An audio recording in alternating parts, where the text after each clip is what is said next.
আজ অনেকটা সময় আগে রান্না বান্না করে ফেলেছি। তো কি রান্না করেছি দেখে ফেলো। এখানে আছে আলু পোস্ত ভাজা। আজকে আলু পোস্ত ভাজাটা না একদম অন্যরকম ভাবে করেছি।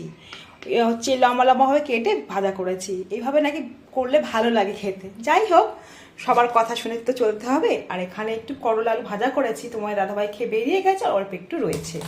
আর তার সাথে একটা অন্যরকম একটা তরকারি, এই যে সব রকম সবজি দিয়ে নিরামিষ তরকারিটা কিন্তু তোমার দাদাভাই বললো, খেয়ে বললো খুব ভালো হয়েছে।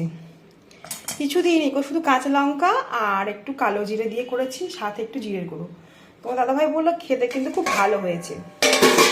আর তার সাথে ভাত তো থাকবেই, তবে আজকের ভাত কিন্তু হাঁড়ি ভর্তি নেই, যেহেতু তোমার দাদাভাই খেয়ে বেরিয়ে গেছে, অনেকটাই কমে গেছে।